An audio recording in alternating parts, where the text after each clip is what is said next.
On a frost-bitten December morning at 5:37 a.m. in the sprawling Westchester estate of Maxwell Harrington, the 62-year-old tech magnate discovered 8-year-old Sophia Martinez huddled beneath the imported Italian marble kitchen island, trembling fingers clutching cold pasta from the previous night's charity gala. The child's wide espresso-brown eyes met his in absolute terror as the sound of his $3,000 Italian loafers echoed against the hand-crafted tile floor. Maxwell, who had built a $17 billion empire and was feared across 3 continents, felt something crack inside his chest when he saw the girl's protruding collarbones and the careful way she wrapped each morsel in a napkin, not eating, but saving. This is the story of how one accidental midnight encounter transformed 2 shattered lives and an empire. Subscribe now to discover how the coldest heart in New York melted for a child who had nothing to give but everything to lose. Maxwell Harrington had always moved through the world with precise intentions. Nothing in his life happened by accident. Not the acquisition of his first tech startup at 26, not the strategic dismantling of his competitors throughout his 30s, and certainly not the architectural perfection of his 27,000-square-foot Westchester estate that overlooked the Hudson River like a modernist fortress. The property, valued at $42 million, had been featured in Architectural Digest twice, though Maxwell had declined to appear in either spread. Privacy was a commodity he valued above all else, which is why finding a small child eating leftovers in his kitchen at 5:37 a.m. was such an unprecedented disruption to his carefully constructed world. He had come downstairs earlier than usual, his mind cluttered with thoughts about the Jang acquisition that would be finalized that afternoon. The deal would add another $3.4 billion to Harrington Tech's market value, but more importantly, it would crush his oldest rival, James Peterson, whose competing bid Maxwell had systematically undercut over the past 18 months. Maxwell never slept more than 4 hours a night. He considered it inefficient. The household staff knew not to arrive until 7 a.m. sharp, giving him 90 minutes of solitude each morning to prepare for the day ahead.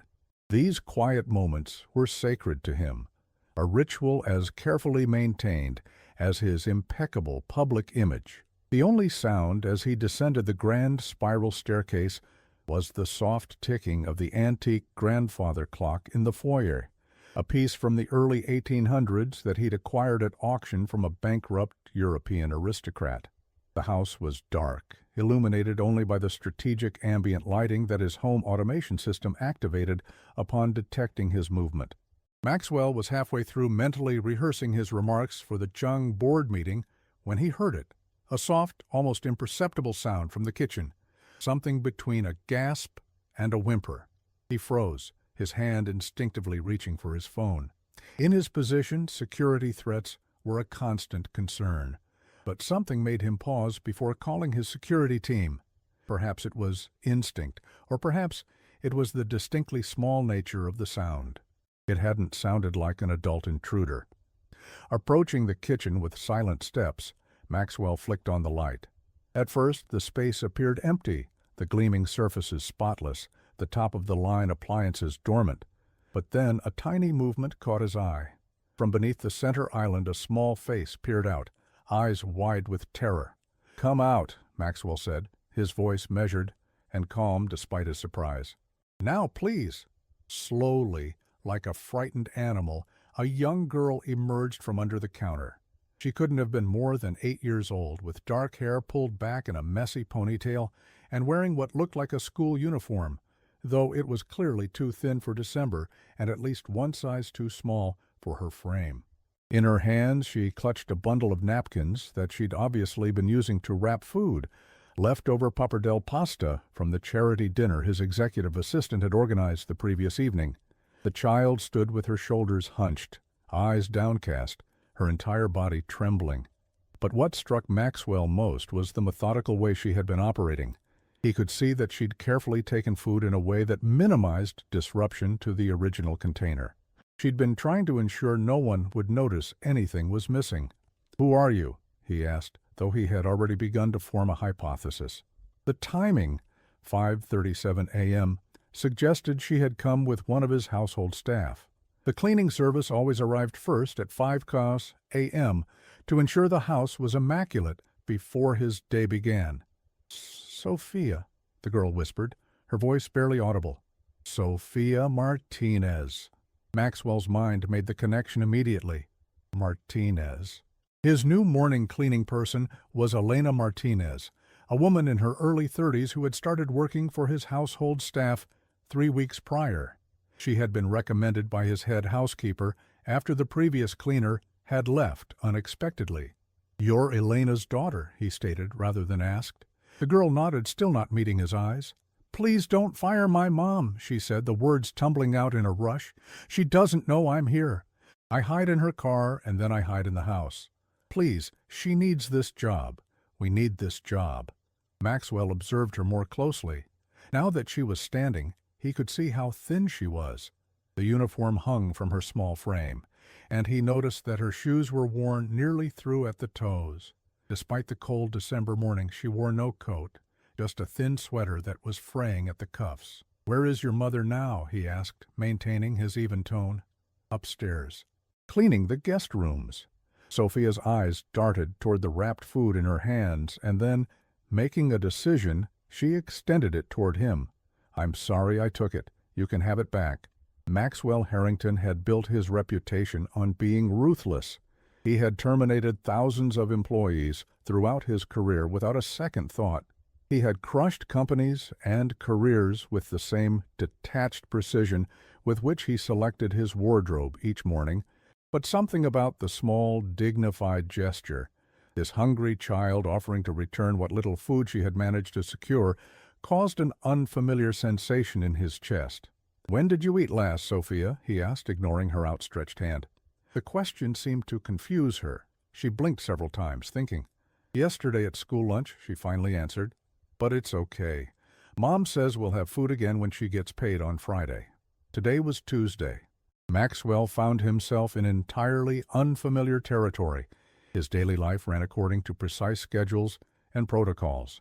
There was a procedure for everything in his world, except, apparently, finding a hungry child hiding in his kitchen at dawn. "Sit," he said, gesturing to one of the bar stools at the kitchen island. It wasn't a request. Sophia carefully climbed onto the stool, still clutching the bundle of food. She perched on the edge, as if preparing to flee at any moment. Maxwell moved around the kitchen with uncharacteristic uncertainty. He opened the refrigerator, surveying its contents. The staff kept it meticulously stocked, though he rarely ate at home.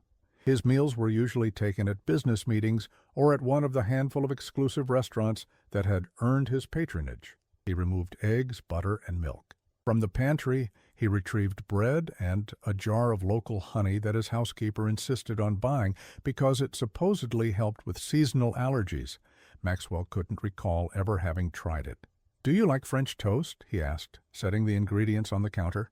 Sophia looked confused again. "I don't know. I've never had it." Maxwell nodded as if this was a perfectly reasonable answer.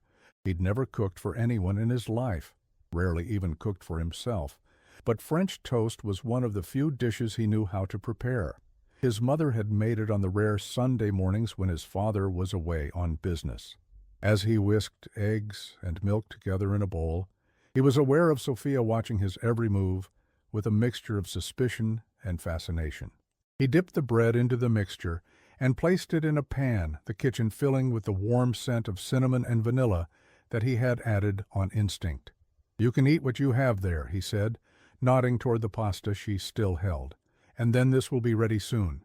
Sophia looked down at the cold pasta and then back at him, clearly trying to determine if this was some sort of trick. Slowly, she unwrapped the bundle and began to eat, her eyes never leaving him as she took small, careful bites.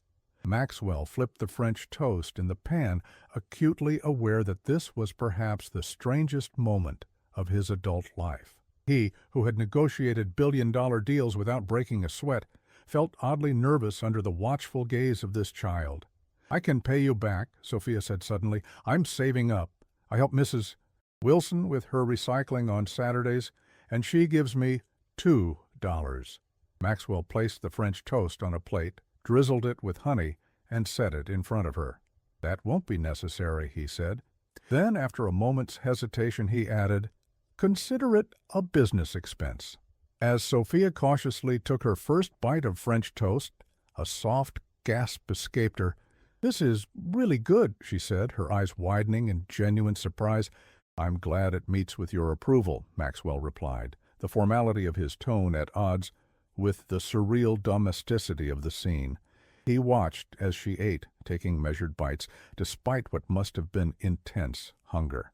There was a dignity in her restraint that struck him, a child who had clearly been taught to make things last.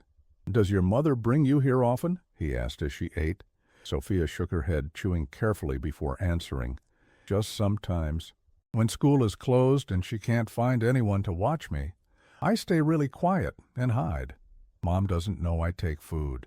Her voice dropped to a whisper. "We ran out at home 3 days ago." Maxwell processed this information with the same analytical precision he applied to business problems. Elena Martinez worked for his household staff through a service that he paid quite handsomely, yet her daughter was starving.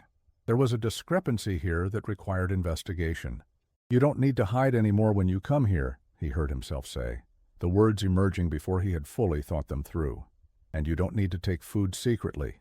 If you're hungry, you can eat." Sophia looked at him with naked skepticism. "Why are you being nice to me? Mom says you're the richest, scariest man in New York." Despite himself, Maxwell felt the corner of his mouth twitch. "Does she? She says you made grown men cry in meetings." "That's an exaggeration," Maxwell replied. "It was only one man, and he was already having a difficult day." To his surprise, Sophia giggled, a bright, unexpected sound in the cavernous kitchen. Then, just as suddenly, her expression sobered. "Are you going to tell my mom you found me?" Before Maxwell could answer, they both heard footsteps approaching. Sophia's eyes widened in panic, and she looked ready to bolt. "Stay where you are," Maxwell said quietly. "Finish your breakfast." Elena Martinez appeared at the kitchen entrance, her cleaning cart left in the hallway. She wore the standard uniform of the cleaning service, dark slacks and a navy polo shirt with the company logo. Her hair was pulled back in a neat bun, and she wore minimal makeup. She was younger than Maxwell had realized during their brief interactions, probably in her early 30s, with the same dark eyes as her daughter. When she saw Sophia sitting at the kitchen island, the color drained from her face. "Mr. Harrington," she began, her voice steady, despite the fear evident in her eyes. "I can explain—" "Mom, I'm sorry," Sophia interrupted. "I hid in your car again. But Mr. Harrington made me French toast, and he said it's okay if I'm here when you can't find anyone to watch me." Elena's gaze darted between her daughter and her employer, clearly trying to make sense of the scene before her. "Mr. Harrington, I sincerely apologize. This won't happen again. I'll find a better arrangement." "Ms. Martinez," Maxwell interrupted, his tone businesslike. "How much does the service pay you for cleaning my home?" The abrupt question clearly caught her off guard. They pay me $14 an hour, sir." Maxwell frowned.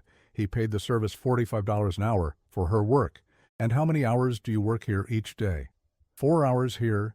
Then I go to 3 other houses until about 7 p.m., she answered, her posture tense, as if bracing for impact. "I see." Maxwell considered this information. "And how much is your rent?" Elena hesitated, clearly uncomfortable with the personal nature of the questions. "Mr. Harrington, I promise this won't happen again." "Your rent, Ms. Martinez?" he persisted. $1,850 for a one-bedroom in the Bronx, she finally answered. "We share the pull-out couch." Maxwell did the calculation quickly. After taxes, Elena was making approximately $2,400 per month while paying $150 in rent. The remaining $550 had to cover food, utilities, transportation, and any other expenses for 2 people. The math was simply untenable. "I'd like to offer you a position," he said abruptly. Elena blinked in confusion. "Sir?" "I find myself in need of a full-time housekeeper. The position would include the apartment above the garage, all utilities paid, and a salary of $75,000 per year with benefits." The silence that followed was profound. Elena stared at him as if he had started speaking in tongues. Beside her, Sophia's mouth had dropped open, a piece of French toast forgotten on her fork. That's more than 5 times what I make now, Elena finally managed. I'm aware, Maxwell replied. The position would require additional responsibilities, of course, managing the household staff schedule, overseeing inventories, coordinating with vendors. I believe you have the organizational skills required. How could you possibly know that? Elena asked, still looking stunned. You've been cleaning my home for 3 weeks, Ms. Martinez. In that time, you've rearranged the cleaning supply storage to be 27% more efficient, implemented a better system for the recycling, and left remarkably detailed notes for the evening staff. I noticed these things. In truth, Maxwell hadn't personally noticed any of this. His head housekeeper, Mrs. Fleming, had mentioned Elena's efficiency in her weekly report, which Maxwell actually read, unlike most employers. And what about Sophia? Elena asked, her voice quiet but steady. I can't accept a live-in position if it doesn't accommodate my daughter. Maxwell glanced at the child who was watching the exchange with wide-eyed intensity. The apartment has 2 bedrooms. The school bus for Westchester Academy stops at the end of the driveway at 7:30 a.m. He paused, then added, They have an excellent lunch program. The implications of his statement hung in the air. Westchester Academy was one of the most prestigious private schools in the county, with annual tuition exceeding $50,000. Why? Elena asked simply. Why would you do this? Maxwell considered the question. In truth, he wasn't entirely sure himself. He who calculated every business move with cold precision had just made a completely unplanned decision that would alter his carefully structured household. Let's call it an investment, he finally said. I believe in maximizing potential. Your daughter has quite a lot of it. Sophia, who had been quiet during this exchange, suddenly spoke up. Does this mean we won't be hungry anymore? The simple question hung in the air between the adults, its stark reality cutting through the surreal business negotiation. No, mija, Elena answered, her voice thick with emotion. We won't be hungry anymore. Maxwell cleared his throat, suddenly uncomfortable with the naked emotion in the room. I'll have my assistant draw up the employment contract today. You can move in this weekend, he checked his watch. Now, if you'll excuse me, I have a meeting to prepare for. As he turned to leave, Sophia called after him, Thank you for the French toast, Mr. Harrington. Maxwell paused at the doorway, nodding once without turning around. You're welcome, Sophia. He continued upstairs to his office, his mind already shifting to the Jang acquisition. By the time he sat down at his desk, he had nearly convinced himself that his decision was purely rational, a simple reallocation of resources that would increase household efficiency. The fact that the image of a small child carefully wrapping cold pasta in napkins kept intruding on his thoughts was irrelevant. Maxwell Harrington didn't make decisions based on emotion. Everyone knew that. The Martinez family moved into the garage apartment that Saturday, their possessions fitting into Elena's aging Honda Civic with room to spare. Maxwell observed their arrival from his office window, noting with approval the efficiency with which Elena directed the process. Sophia carried a worn backpack and a cardboard box containing what appeared to be books, her most prized possessions, he surmised. He had not planned to interact with them during the move, but found himself walking across the grounds toward the garage apartment just as they were unloading the last of their belongings. He told himself it was simply to ensure that the transition was proceeding smoothly, a standard managerial check-in. Elena straightened when she saw him approach, immediately shifting into a professional posture. Mr. Harrington, we're almost settled. I'll begin my duties on Monday, as we discussed. That won't be necessary, he replied. Take the weekend to get oriented.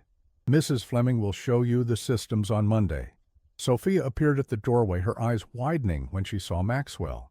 Mr. Harrington, do you want to see my room? It has a real bed. Just for me.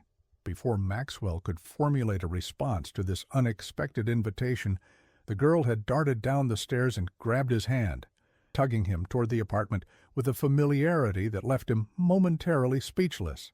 Sophia, Elena admonished, Mr. Harrington is a very busy man. You can't just... "It's fine," Maxwell interrupted, surprising himself. "I should inspect the apartment anyway." "Make sure everything is in order." He allowed himself to be led up the stairs by the small hand gripping his with complete confidence.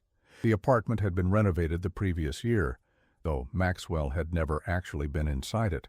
Mrs. Fleming had overseen the project, ensuring that it met his standards for any part of his property.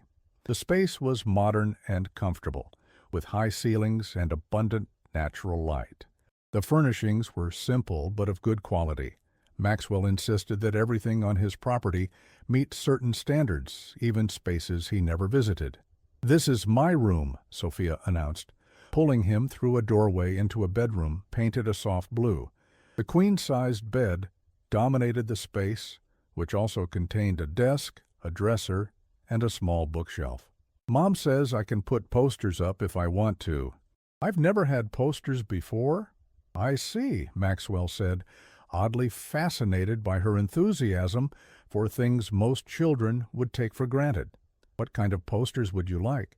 Sophia considered this question with surprising seriousness. "Maybe space. I like the stars. Or animals. Did you know that octopuses have 3 hearts and blue blood?" "I did not know that," Maxwell admitted. "And they're super smart.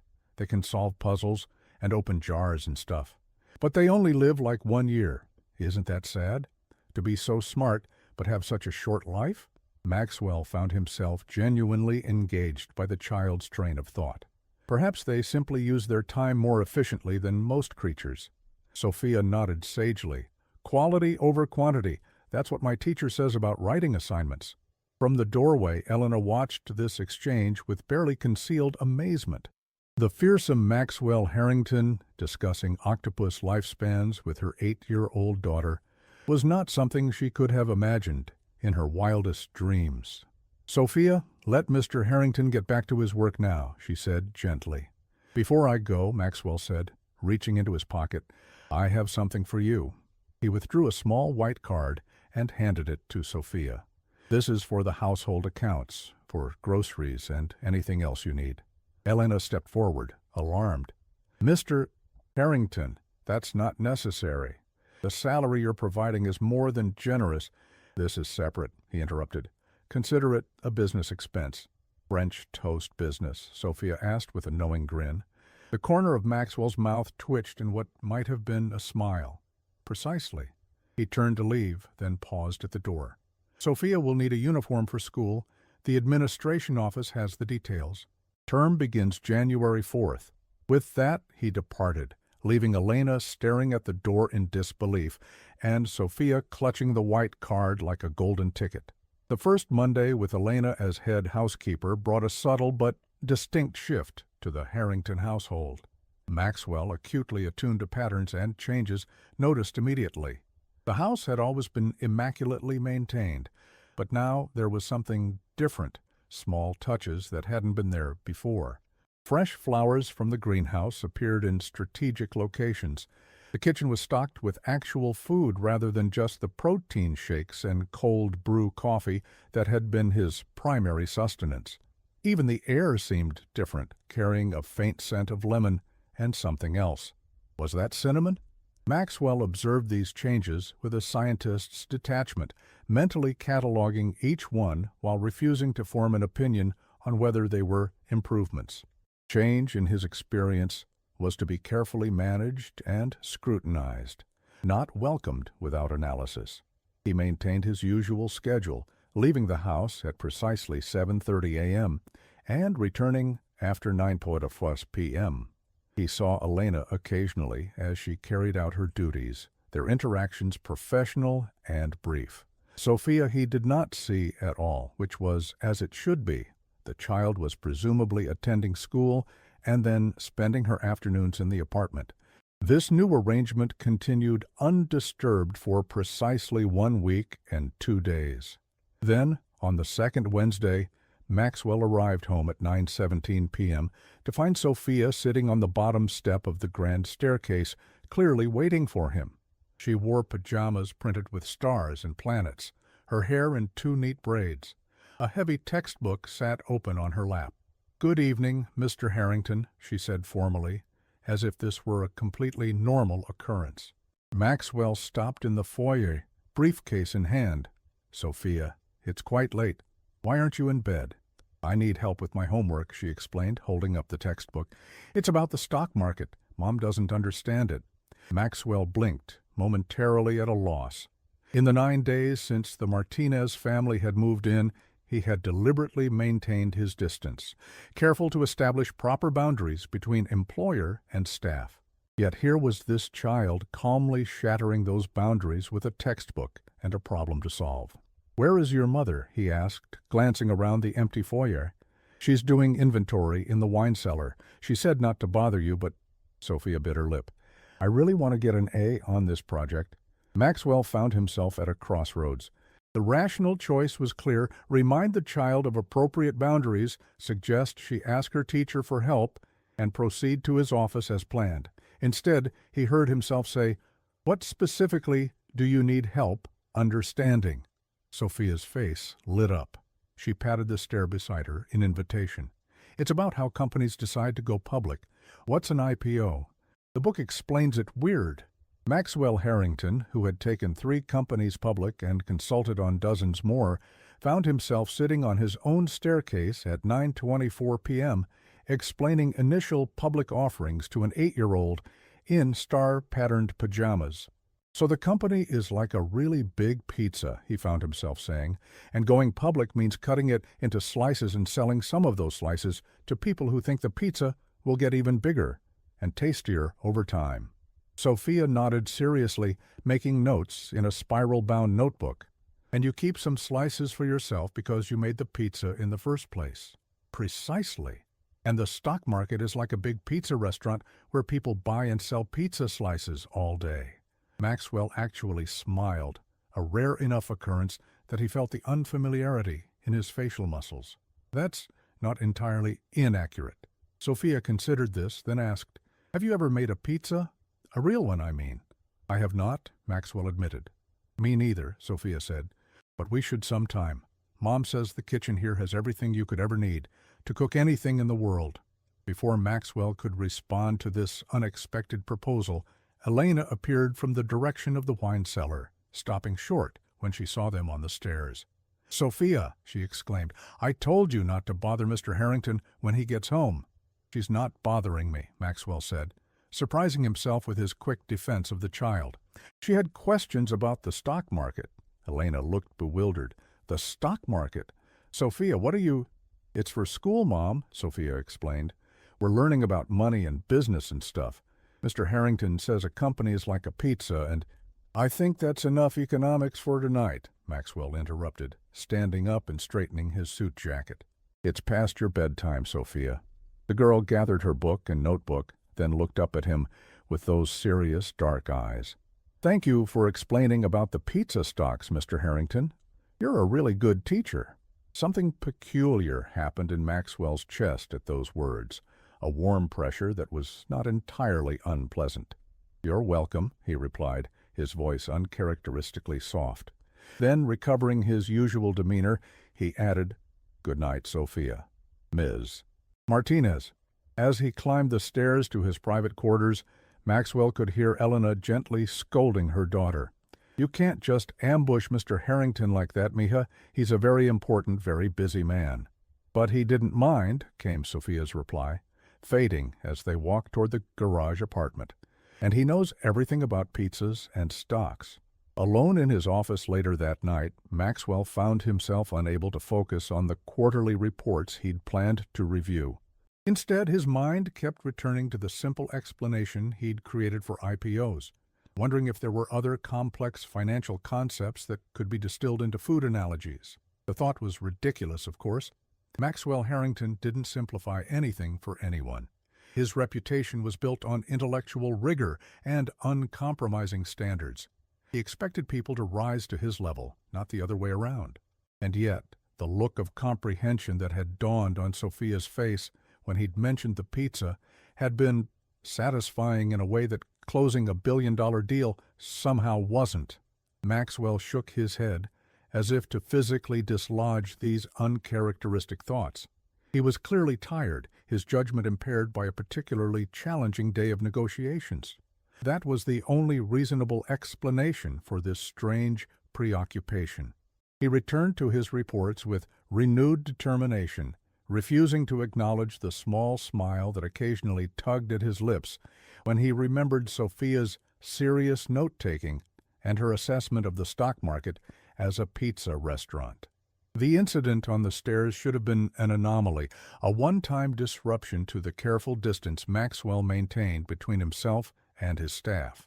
Instead, it became the first breach in a dam that would ultimately give way completely. 3 days later, Maxwell arrived home to find a carefully folded piece of paper on his desk.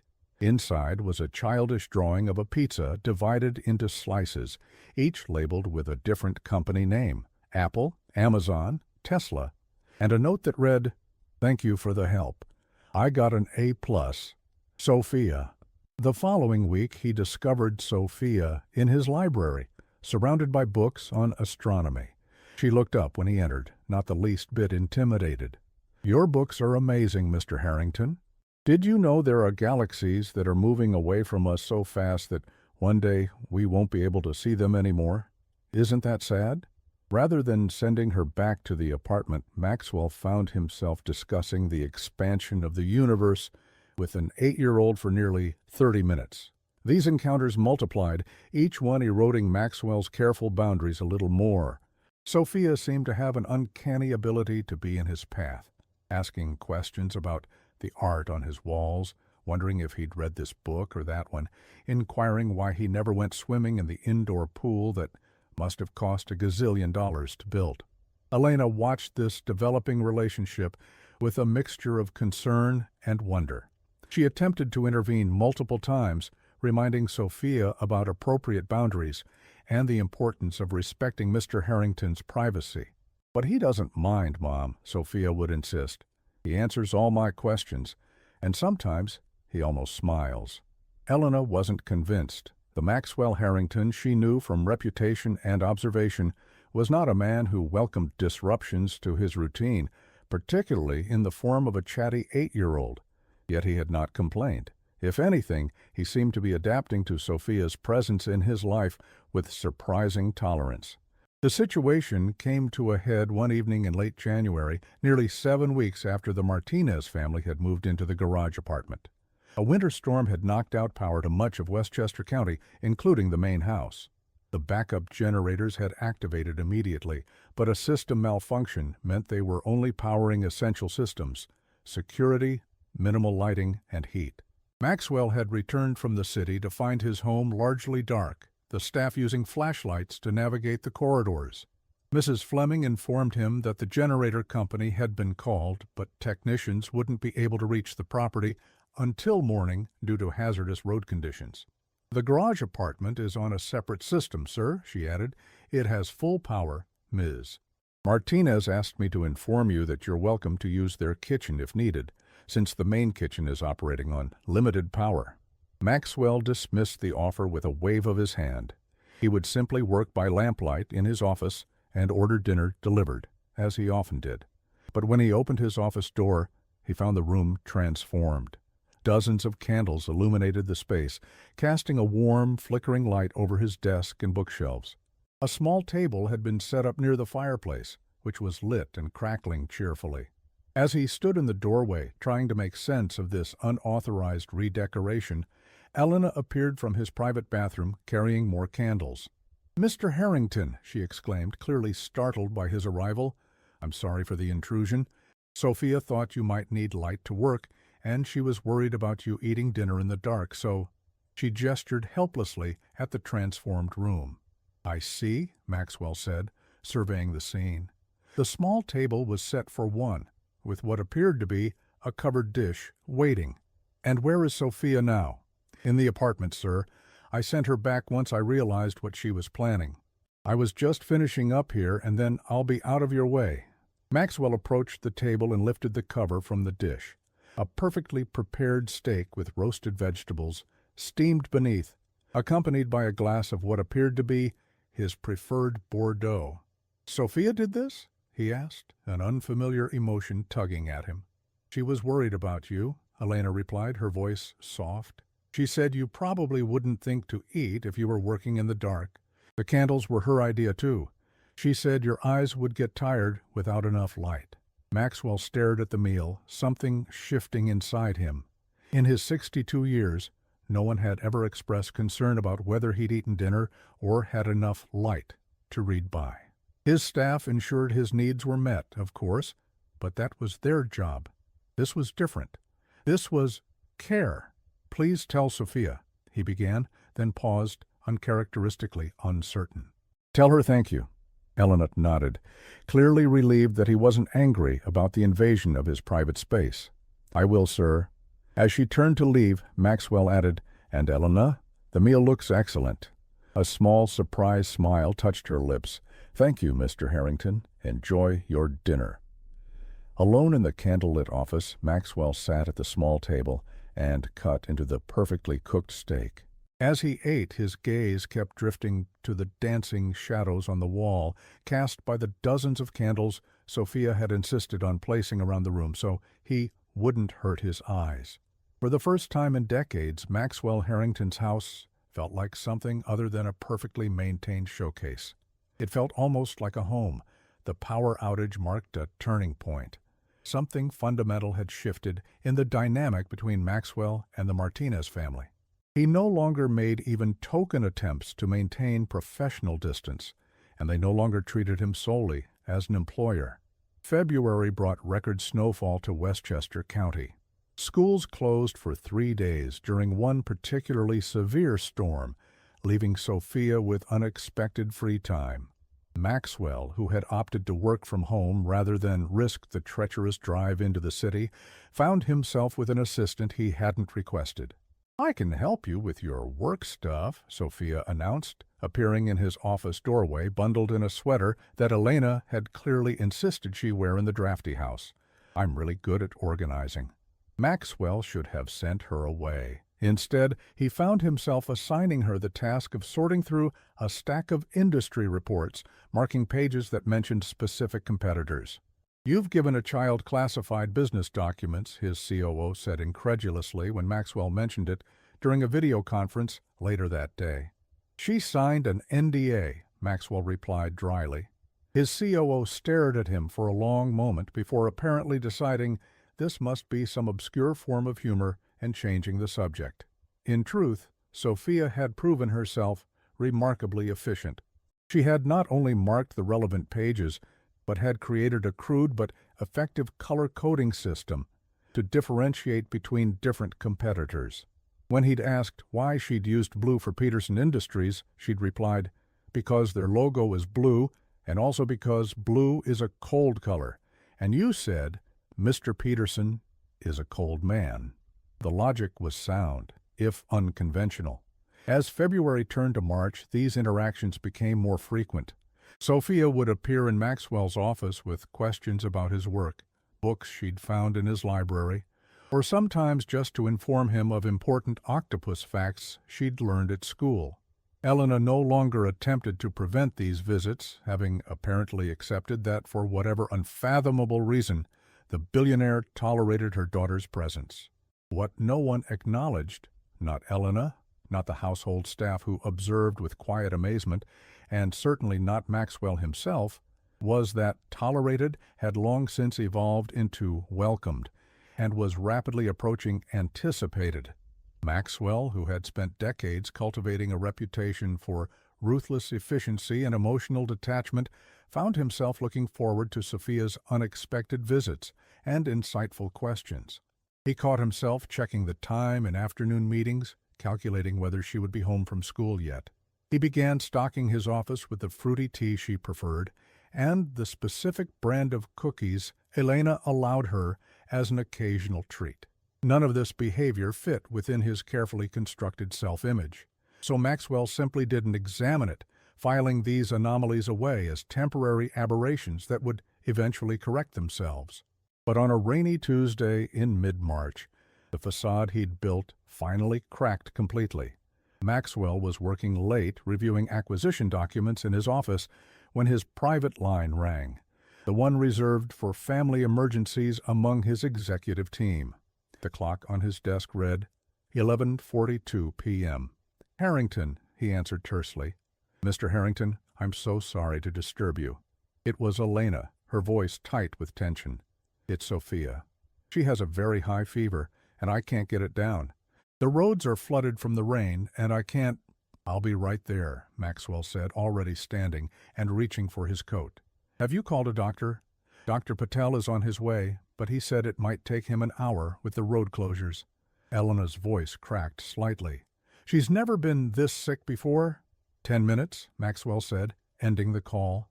9 minutes later, he was striding into the garage apartment, his usually immaculate appearance disheveled from the rain. Elena met him at the door, her face drawn with worry. "She's in her room," she said, leading him down the hall. The fever spiked so suddenly.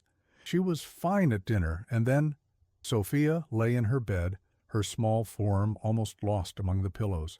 Her face was flushed, her breathing rapid, and when Maxwell placed a hand on her forehead, her skin burned against his palm. "How high is the fever?" he asked, his voice low and controlled, despite the unexpected surge of fear he felt. 104.2, Lena replied. "I've given her children's Tylenol and a cool bath, but it's not coming down." Maxwell had faced countless high-pressure situations in his career: hostile takeovers, market crashes, federal investigations. None had ever made him feel as helpless as he did in this moment, looking down at Sophia's feverish face. "Mr. Harrington," Sophia's eyes fluttered open, her voice a raspy whisper. "Did you come to visit me?" "Mom says I'm sick." "Yes, I came to see you," he replied, surprised by the gentleness in his own voice. "Dr. Patel is on his way." "Am I going to die?" she asked with the direct simplicity of a child. "Absolutely not," Maxwell said firmly. "I won't allow it." A small smile touched her cracked lips. "Because you're the boss of everything?" "Precisely." She closed her eyes again, seemingly comforted by this assurance. Maxwell turned to Elena. "We're not waiting for Dr. Patel. The helicopter can get her to New York Presbyterian in 17 minutes. Elena's eyes widened. "Helicopter? But it's already on standby for emergencies," Maxwell said, not mentioning that those emergencies were typically business-related, not medical. "Call Dr. Abernathy and tell him we're coming." He handed her his phone with the contact already pulled up. "He's the head of pediatrics. Tell him Maxwell Harrington is calling in every favor he's ever owed." Within minutes, the household sprang into coordinated action. The security team cleared a path to the helipad on the east side of the property. Maxwell's personal assistant, summoned from her apartment in the city, arranged for a medical team to be waiting at the hospital. Mrs. Fleming prepared a bag with anything Sophia might need. Through it all, Maxwell remained at Sophia's bedside, his hand resting lightly on her arm, as if he could physically anchor her against the fever's assault. When it came time to move her to the helicopter, he lifted her himself, cradling her small body against his chest. She weighed almost nothing, he thought with a pang, this child who had somehow become so important. "Mr. Harrington," Sophia murmured against his shoulder as he carried her through the rain to the waiting helicopter. "Yes, Sophia? Are you scared?" Mom looked scared. Maxwell considered the question as the rain soaked through his shirt. Was he scared? The unfamiliar emotion churning in his chest certainly felt like fear, but it was unlike anything he'd experienced before, sharper, more visceral than financial risk or business uncertainty. "Yes," he admitted, a rare moment of complete honesty. "I am." "It's okay," she whispered, her hot cheek pressed against his neck. "I'm scared too, but we're together, so it's not as bad." Something broke open inside Maxwell Harrington at those simple words. This child, this remarkably perceptive, resilient child, was comforting him even as she burned with fever. He tightened his hold on her as they reached the helicopter, making a silent vow that would alter the course of his life forever. Sophia Martinez would never again lack for anything, not food, not education, not medical care, and most certainly not someone who would move heaven and earth to keep her safe. The next 36 hours passed in a blur of hospital corridors, hushed medical consultations, and endless cups of terrible coffee. Sophia was diagnosed with pneumonia, complicated by a secondary infection. Her condition was serious, but treatable with IV antibiotics and careful monitoring. Maxwell did not leave the hospital. He commandeered a private room for Sophia, brought in specialists from across the country via video conference, and installed a temporary office in the corner of her room to continue managing his empire while keeping watch over her. Elena alternated between amazement at the resources being deployed for her daughter and terror at how close they'd come to disaster. "If we'd still been in our old apartment," she whispered to Maxwell, as Sophia finally slept peacefully, her fever breaking. "If we'd had to wait for an ambulance in that neighborhood." She couldn't finish the thought. She didn't need to. They both knew what might have happened. "But you weren't there," Maxwell said simply. "You were home." The word hung between them, its meaning shifted and expanded beyond a physical location. Home, not the garage apartment, not the grand mansion, but the new reality they had somehow created together, this unlikely family forged in the most unexpected circumstances. On the third day, with Sophia stable and improving rapidly, Maxwell finally returned to the house to shower and change. As he stood in his cavernous master bathroom, staring at his reflection in the mirror, he hardly recognized the man looking back at him. His face was stubbled, his eyes shadowed with exhaustion. But it was the expression in those eyes that startled him most. A naked vulnerability he had spent decades learning to conceal. Maxwell Harrington, who prided himself on emotional control and rational decision-making, had spent 2 nights sleeping in a hospital chair because he couldn't bear to leave a child who wasn't his, who had entered his life by complete accident less than 4 months ago. "What are you doing, Max?" he asked his reflection, using the nickname his mother had called him, a name no one had used in nearly 40 years. There was no rational explanation for his behavior, no strategic business advantage to be gained from his investment in Sophia Martinez's well-being. The carefully constructed narrative he had maintained, that this was simply an efficient reallocation of household resources, had collapsed completely. The truth, impossible as it seemed, was that Maxwell Harrington cared, deeply, irrationally, and completely. He cared about a small girl who asked endless questions about octopuses, who left him drawings of pizza stocks, who worried about him eating dinner in the dark. And he cared about her mother, the woman who had raised such a remarkable child while working 4 cleaning jobs, who maintained her dignity while wrapping leftover pasta for her hungry daughter, who looked at Maxwell not with fear or awe, but with the clear-eyed assessment of someone who measured a person's worth by their actions, not their bank account. This realization should have terrified him. Maxwell had spent a lifetime avoiding emotional entanglements precisely because they complicated the clean, rational calculations that had built his fortune. Caring meant vulnerability. Vulnerability meant weakness. Yet as he stood in his marble bathroom, exhausted and rumpled from his hospital vigil, Maxwell felt something entirely unexpected: relief. As if he had been carrying a heavy weight for years and had finally, without intending to, set it down. When he returned to the hospital that afternoon, freshly showered and changed but still bearing the shadows of sleepless nights under his eyes, he found Sophia sitting up in bed, arguing with a nurse about the importance of octopuses to the ocean ecosystem. "Mr. Harrington," she exclaimed when she saw him, her face lighting up despite the IV still attached to her arm. "Nurse Kelly doesn't believe that octopuses can change color and texture at the same time. Tell her it's true." "It is indeed true," Maxwell confirmed solemnly, nodding to the nurse. "They have specialized cells called chromatophores for color and papillae for texture, quite remarkable evolutionary adaptations." Sophia shot the nurse a triumphant look. "See? Mr. Harrington knows everything. He's the smartest person in the whole world." The nurse smiled, clearly charmed despite herself. "Well, if Mr. Harrington says so, it must be true. Now how about finishing that juice before your next round of medication?" "Ha!" As Sophia reluctantly sipped her apple juice, Maxwell took his now familiar seat beside her bed. Elena had gone to the cafeteria for a much-needed break, leaving them alone. "The doctor says I can go home tomorrow," Sophia informed him, her her voice still raspy but stronger than it had been. He said, "I'm responding exceptionally well to treatment." "That's good, right?" "Very good," Maxwell agreed. "Though you'll need to rest for at least another week before returning to school." Sophia made a face. "But I'll miss the science fair. I've been working on my project about—" "Octopuses, yes, I'm aware," Maxwell interrupted, with what was definitely a smile, no matter how small. "Perhaps we can arrange for a special presentation when you're fully recovered."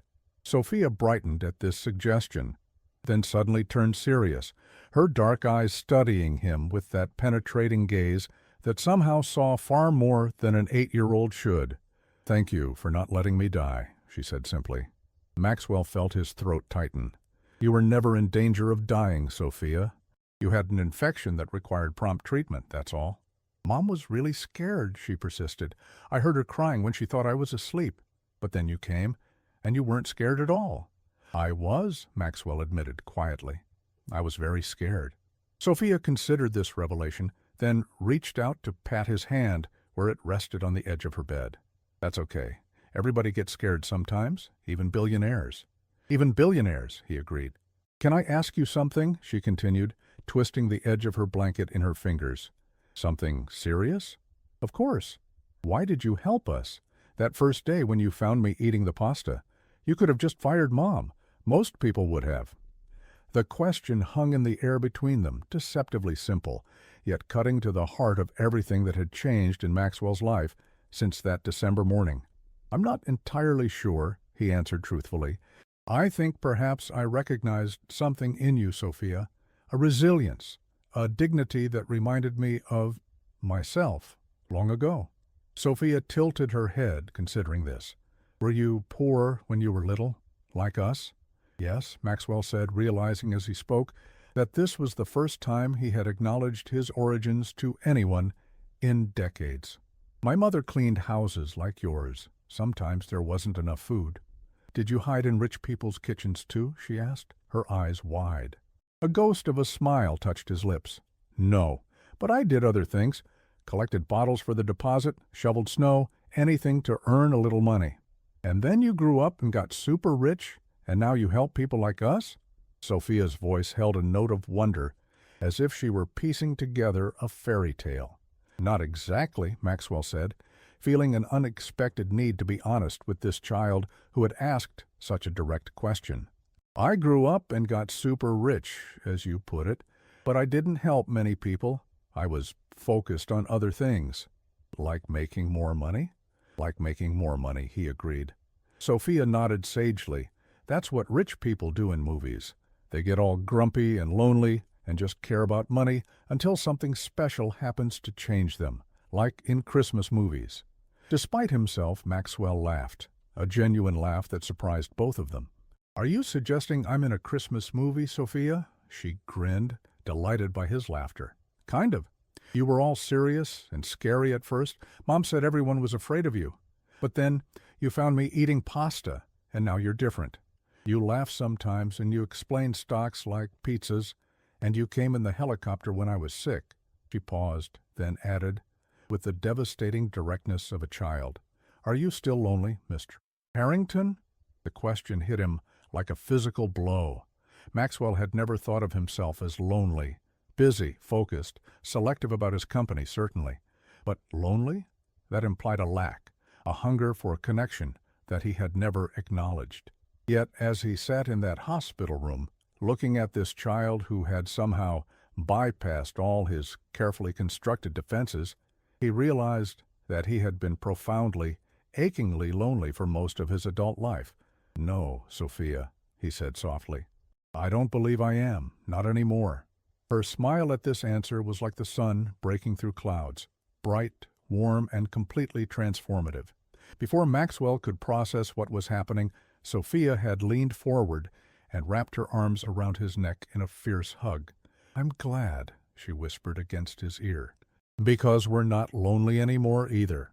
Maxwell Harrington, who could not remember the last time anyone had embraced him without agenda or pretense, found himself returning the hug, his arms gentle around her still fragile form.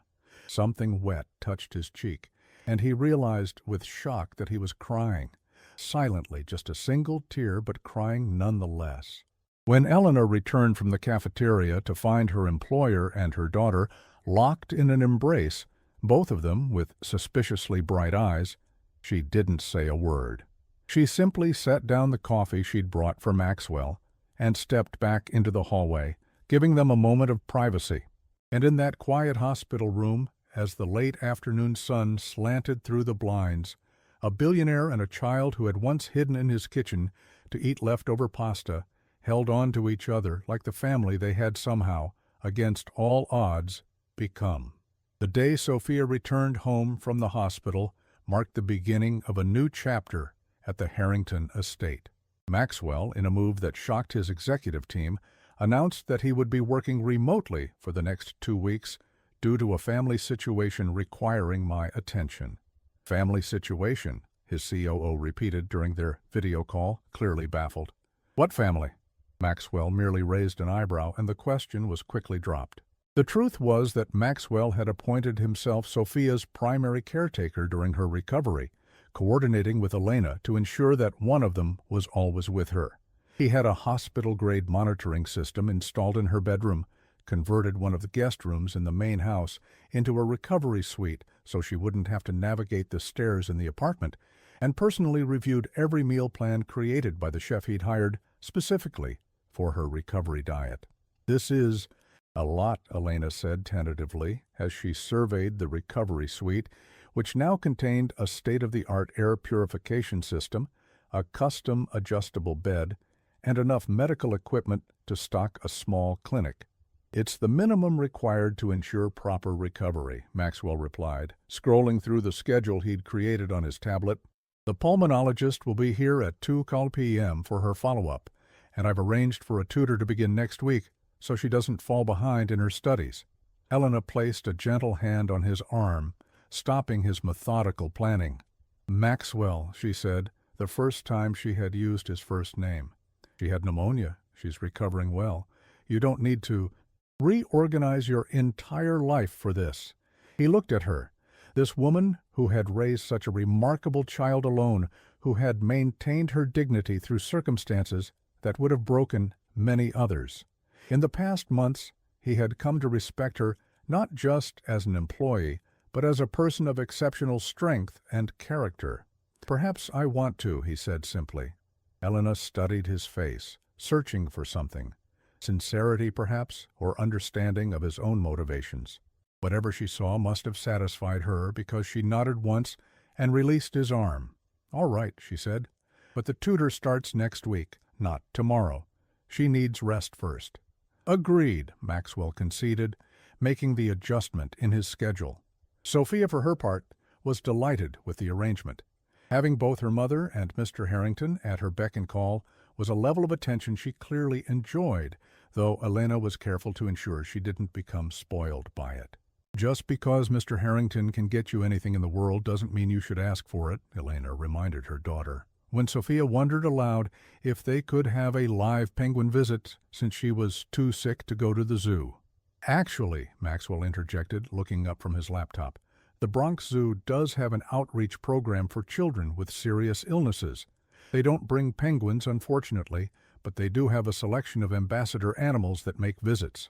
I've arranged for them to come next Tuesday. Elena shot him an exasperated look, which he pretended not to notice. As the days passed, a new routine emerged. Maxwell would work from Sophia's recovery suite in the mornings, while Elena handled household management. After lunch, they would switch, with Elena spending time with Sophia while Maxwell attended to more demanding business matters. In the evenings, all three would often gather for dinner in the suite, followed by a movie or book reading. It was domestic in a way that Maxwell had never experienced, not even in his own childhood. There was a rhythm to it, a comfortable predictability that he found oddly satisfying. One evening, as Maxwell was leaving after their nightly routine, Sophia called after him. "Mr. Harrington, can I ask you something important?" He turned back, noting that she had that serious expression she wore when contemplating particularly weighty matters. "Of course. Would it be okay if I called you Maxwell instead of Mr. Harrington? It's just that Mr. Harrington is really formal, and we're like He paused, searching for the right word. Like friends now, right? The request caught him off guard. In his world, formality was a shield, a way of maintaining appropriate distance and respect. Yet here was this child, asking to breach that barrier with the same directness with which she approached everything. Yes, he heard himself say. That would be acceptable. Sophia beamed. Cool. Good night, Maxwell. Good night, Sophia. As he closed the door behind him, Maxwell found Elena waiting in the hallway, her expression unreadable. I hope you don't mind, he said, uncharacteristically concerned about her approval. She asked if— I heard, Elena interrupted softly. It's fine. It's good, actually. She's become very attached to you. There was something in her tone, a caution perhaps, or a question, that made Maxwell pause. I've become quite attached to her as well, he admitted.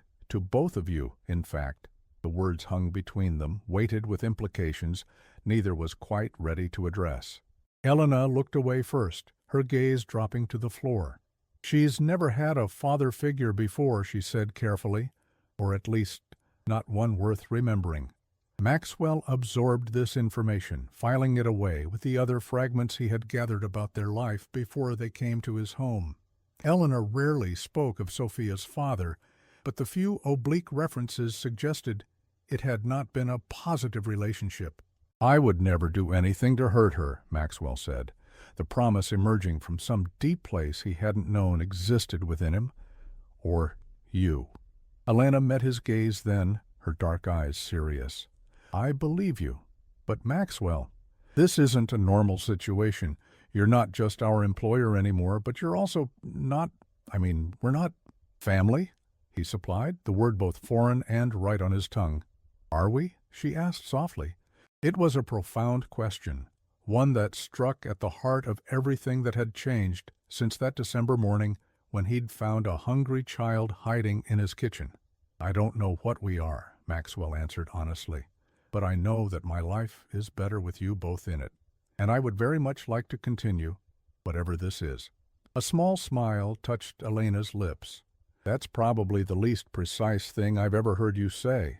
I find myself in uncharted territory, he admitted. Me too.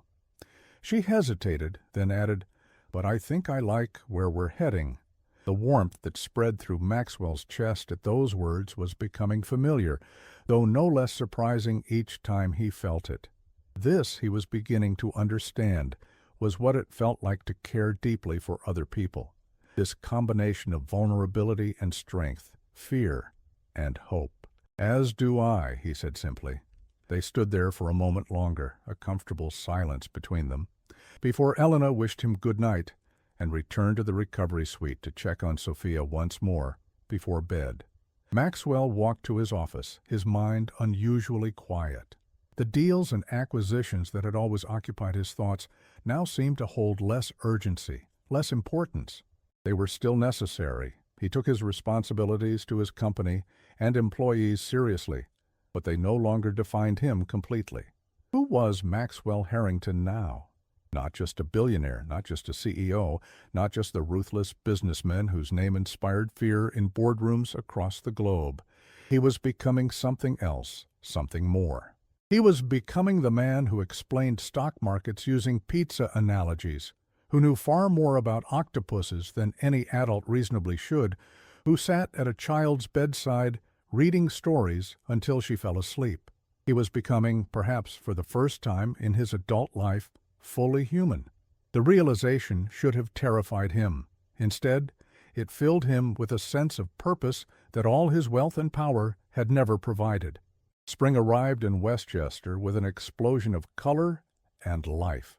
Sophia, fully recovered from her illness and bursting with her usual energy, had returned to school and resumed her normal activities, though Maxwell noticed she still tired more easily than before. The household had settled into a new normal.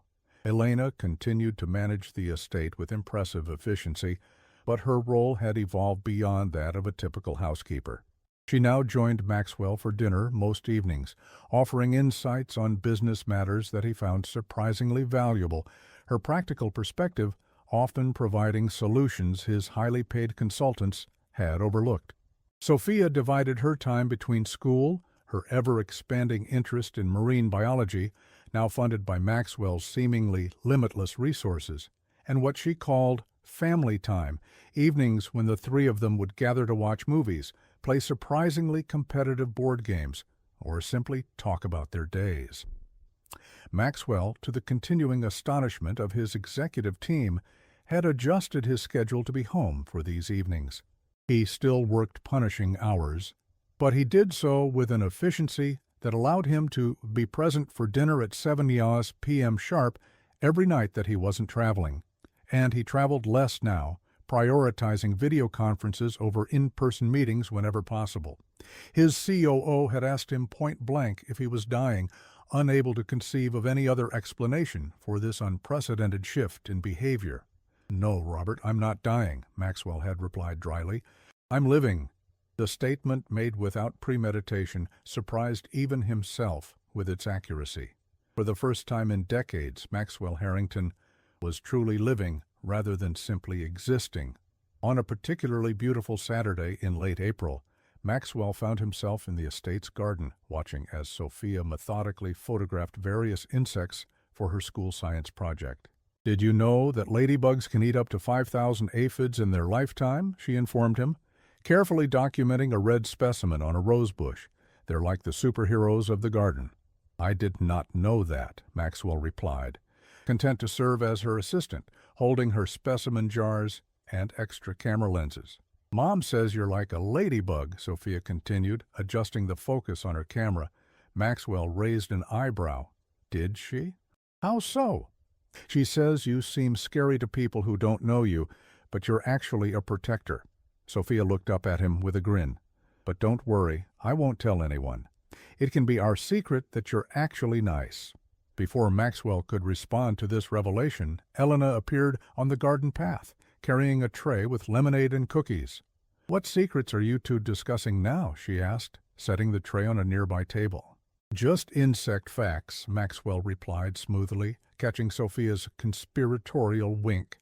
"Apparently, I share certain characteristics with ladybugs." Elena's cheeks colored slightly. "I see Sophia has been sharing my analogies."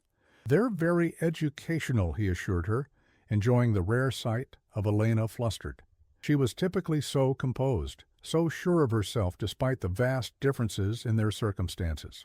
Over the past months, Maxwell had watched Elena Martinez transform from a cautious, exhausted single mother into a confident, vibrant woman who managed his household with natural authority and raised her daughter with unwavering love and clear boundaries. Even when those boundaries involved saying no to a billionaire who wanted to buy Sophia a personal marine biology research vessel for her 9th birthday. "It's impractical," Elena had stated firmly, unmoved by his logical arguments about educational value and future career preparation. Maxwell had found her refusal oddly refreshing. Everyone else in his life said yes to him automatically, without question or pushback. Elena said yes only when she meant it, an authenticity he had come to value deeply. As they sat in the garden now, sharing lemonade while Sophia continued her insect documentation, Maxwell found himself studying Elena's profile, the graceful line of her neck, the way the sunlight caught the auburn highlights in her dark hair, the slight smile that played at her lips as she watched her daughter. "What?" she asked, catching his gaze. "Nothing," he replied. "Just thinking."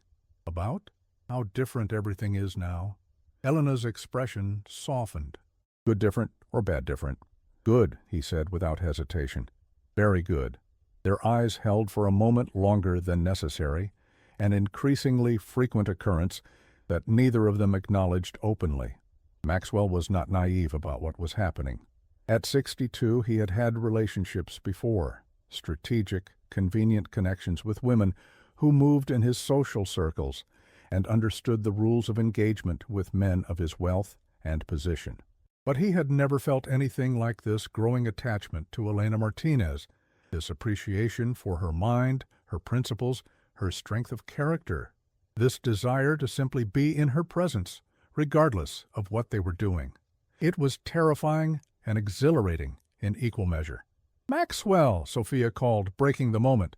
"Come look at this caterpillar. It has stripes and spots."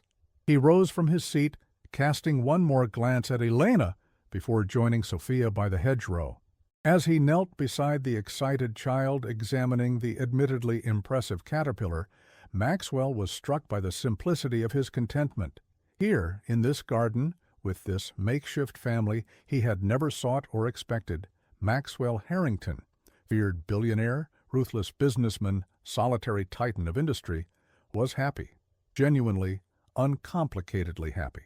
The realization was like stepping out of a dark room into brilliant sunshine, momentarily blinding, but ultimately illuminating. Everything looked different in this new light, his priorities, his future, the legacy he would leave behind. Later that evening, after Sophia had gone to bed, Maxwell found Elena on the terrace outside the main house, gazing up at the stars. She had changed from her casual gardening clothes into a simple blue dress that moved gently in the spring breeze. "Beautiful night," Maxwell said, coming to stand beside her at the stone balustrade. "It is," she agreed. "I was just thinking how different the stars look here compared to the city. You can actually see them." "My mother used to tell me stories about the constellations," Maxwell said, surprising himself with the personal revelation. "She said they were maps to help us find our way home if we ever got lost." Helena glanced at him, clearly surprised by this glimpse into his past. "Did you believe her?" "I wanted to," he admitted. "We moved often when I was young, following cleaning jobs or better opportunities. The idea that there was a fixed point of reference, something constant no matter where we went, it was comforting." "And now?" Helena asked softly. "Do you still look for fixed points?" Maxwell turned to face her, struck by the perspicacity of her question. "I believe I've found them," he said, his voice low but certain. "Not in the stars, but here." The implications of his words hung in the night air between them. Elena's eyes searched his face, looking for something. Hesitation, perhaps, or insincerity. "Maxwell," she began carefully, "I need to be very clear about something. Sophia and I are deeply grateful for everything you've done for us. You've changed our lives in ways I never could have imagined, but gratitude is not a foundation for love," he finished, when she faltered. The words, spoken aloud for the first time, seemed to electrify the space between them. "Yes," Elena whispered, "for love." Maxwell stepped closer, close enough to see the flecks of gold in her dark eyes, caught by the terrace lights. "Elena, what I feel for you, for both of you, has nothing to do with gratitude, yours or mine. It has to do with who you are, who I become when I'm with you." "And who is that?" she asked, her voice steady despite the emotion visible in her eyes. "A better man," Maxwell said simply. "A happier one. A man who sees beyond balance sheets and acquisitions to what truly matters." Elena's breath caught. "And what truly matters, Maxwell Harrington?" "This," he said, gesturing to the space between them. "Us. Family. Love." The words felt foreign on his tongue, yet undeniably right. "I love you, Elena. I love Sophia. I want to build a life with you both, if you'll have me." Tears glimmered in Elena's eyes, but she smiled through them. "You know, when I first started working here, Mrs. Fleming warned me not to make eye contact with you. She said you were brilliant but cold, demanding but fair, generous with your money, but never with yourself." She reached up to touch his face, her fingers warm against his cheek. "I wonder what she would think now." "Probably that you've bewitched me," Maxwell said, leaning into her touch. "She wouldn't be entirely wrong." Elena laughed softly. "Is that what this is? A spell? If it is, I have no desire to break it." Maxwell covered her hand with his own, turning to press a kiss to her palm. "I've spent my life in pursuit of wealth and power, Elena.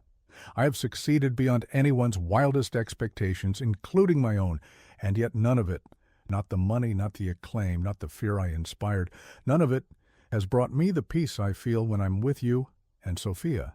"And you're sure?" Elena asked, her final reservation laid bare. "You're sure this isn't some midlife crisis or temporary fascination with playing family? Because Sophia adores you.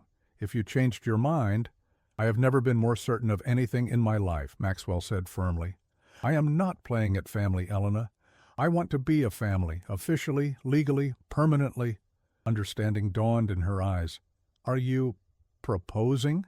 Maxwell smiled, a full, unguarded expression that transformed his usually stern face. Not very well, apparently, if you have to ask. But yes, Elena Martinez, I am proposing marriage to you, a life together with Sophia, if you'll have me. For a long moment, Elena simply looked at him, her eyes searching his face. Then, with a decisive step forward, she closed the distance between them and kissed him, a soft, certain pressure of her lips against his that held both promise and affirmation. When she pulled back, her eyes were bright with unshed tears and determination. Yes, she said simply, we'll have you, Maxwell Harrington. God help us, but we will. Maxwell laughed, a free and joyous sound that echoed across the terrace. The laugh of a man who had found something he hadn't known he was searching for, something far more valuable than all the wealth he had accumulated. As he drew Elena back into his arms beneath the vast canopy of stars, Maxwell reflected on the extraordinary journey that had begun with finding a hungry child hiding in his kitchen on a December morning. How could he have known then that those small trembling hands carefully wrapping leftover pasta would reshape his entire world? Life, it seemed, had far more imagination than even the most strategic of businessmen. And for once, Maxwell Harrington was perfectly content to follow where it led. "Mom, Maxwell, hurry up or we'll be late." Sophia's voice echoed through the house, her impatience palpable even from 2 floors away. Maxwell adjusted his tie in the bedroom mirror, smiling at the urgency in her tone. "Your daughter," he said to Elena, who was putting the finishing touches on her makeup at the vanity, "has inherited your punctuality and my impatience. A formidable combination." "Our daughter," Elena corrected gently, rising to straighten his already perfect tie, "has inherited your flair for the dramatic. The ceremony doesn't start for another hour, and we're 10 minutes away." "Our daughter." The words still sent a warm current through Maxwell's chest, even after 6 months of marriage. Sophia had been the first to embrace the new arrangement wholeheartedly, asking if she could call him Dad, the very day after he and Elena had announced their engagement. "Is that what you want to call me?" he had asked, unexpectedly moved by the request. Sophia had considered this with her usual seriousness. "Yes," she'd decided, "because that's what you are now. Not just Maxwell or Mr. Harrington, but my dad." The legal adoption had been finalized 3 months after the wedding, a simple courthouse procedure that had nevertheless left Maxwell uncharacteristically emotional. He, who had never expected to be a father, now had the papers to prove that Sophia Martinez Harrington was, in every legal and meaningful sense, his daughter. "If we don't go downstairs right now, she's going to come up here and drag us down herself," Elena warned, breaking into his thoughts. "And she's very proud of that dress. She won't want it wrinkled in the struggle." Maxwell laughed, offering his arm to his wife. "We can't have that, shall we?" They descended the grand staircase together to find Sophia waiting in the foyer, resplendent in a deep blue dress that matched the evening's theme. Her hair, now grown past her shoulders, had been arranged in an intricate braid woven with small silver stars. "Finally!" she exclaimed, though they were perfectly on schedule. "How do I look? Is the dress okay? Do you think everyone will like my presentation?" "You look beautiful, and your presentation will be brilliant," Maxwell assured her. "The guests will be impressed, as they should be." Tonight marked the opening of the Harrington Marine Science Center at the New York Aquarium, a $50 million facility dedicated to research, education, and conservation. The project had begun as a simple aquarium visit following Sophia's recovery from pneumonia, during which she had disappointed to learn that the facility's research capabilities were limited by funding. "You could fix that," she had said to Maxwell with the straightforward logic of a child. "You have lots of money, and you always say we should invest in things that matter." The comment had stayed with him, eventually germinating into what would become the most personally meaningful philanthropic project of his career. The center would house cutting-edge research facilities, educational programs for underprivileged students, and a specialized hospital for injured marine life, all inspired by one child's passion for octopuses and their 3 hearts and blue blood.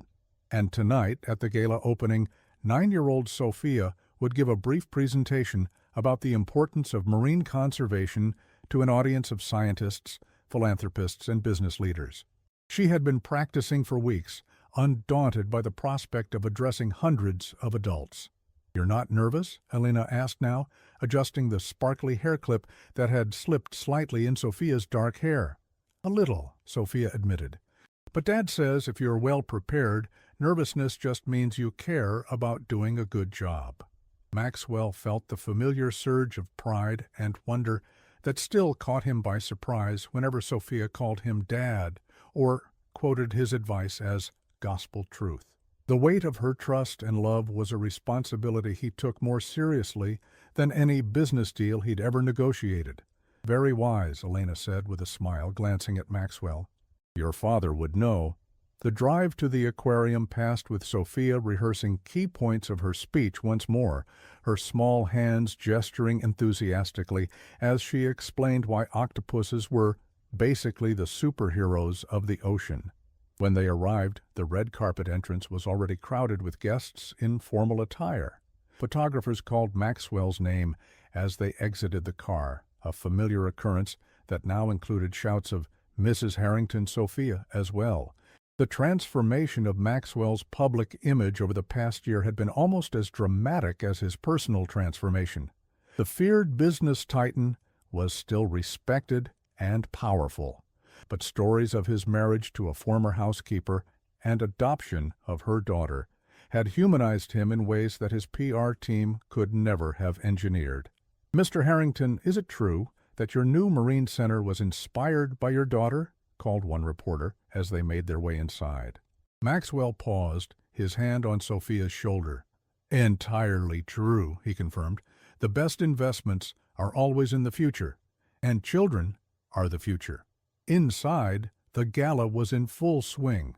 The center's main hall had been transformed into an elegant reception area, with blue lighting creating the impression of being underwater.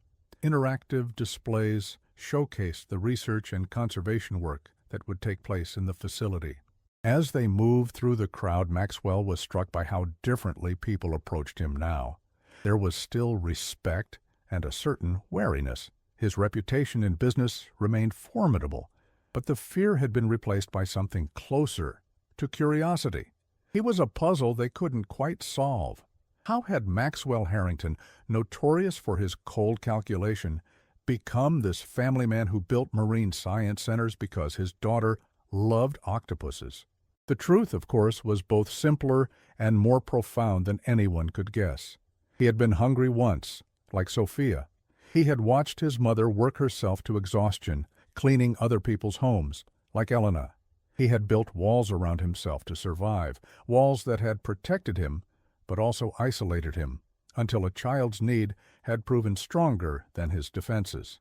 "Mr. Harrington," the center's director approached, interrupting his thoughts. "We're ready for the formal presentation whenever you are." Maxwell checked his watch. "Perfect timing. Sophia, are you ready?" She nodded, taking a deep breath and squaring her small shoulders in a gesture so reminiscent of his own pre-presentation ritual that several of his executives present for the event exchanged knowing smiles. The formal ceremony began with Maxwell taking the stage to appreciative applause.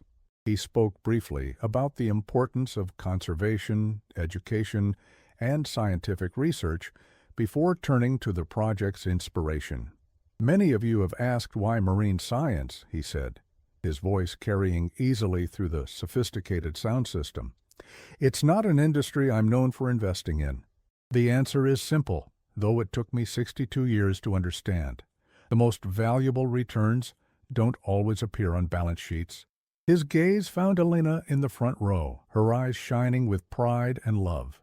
Beside her, Sophia sat straight-backed, mouthing along with parts of his speech she had helped craft. "1 year ago, I discovered something more precious than any acquisition I've ever made," Maxwell continued. "I discovered what it means to be part of a family, to care more about someone else's future than my own legacy." A murmur ran through the crowd. Maxwell Harrington did not speak publicly about personal matters, ever. This deviation from character had their full attention. The Harrington Marine Science Center exists because a remarkable young person asked me a simple question. If I had the resources to make a difference, why wouldn't I? I had no good answer. So instead, I built this. He gestured to the state-of-the-art facility around them. And now, I'd like to introduce you to the true visionary behind this project, my daughter, Sophia Martinez Harrington. The crowd applauded as Sophia made her way to the stage, her blue dress shimmering under the lights. She looked tiny behind the podium, which had been adjusted for her height, but her voice was clear and confident as she began. Did you know that octopuses have 3 hearts and blue blood? As Maxwell watched his daughter captivate a room full of influential adults with her passion and knowledge, he reflected on the extraordinary journey that had brought them here. From a hungry child hiding in his kitchen to his proudest achievement standing in the spotlight, the transformation seemed almost miraculous. He found Elena's gaze in the crowd, and the look they shared held all the wonder of their unlikely story. How strange and beautiful life could be, how unexpected its most precious gifts. Later, as they drove home, Sophia asleep in the back seat after the excitement of the evening, Elena reached across to take Maxwell's hand.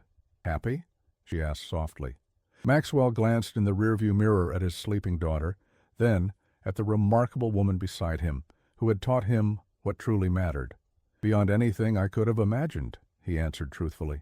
In the quiet of the car with his family beside him, Maxwell Harrington, once the loneliest billionaire in New York, was finally completely home.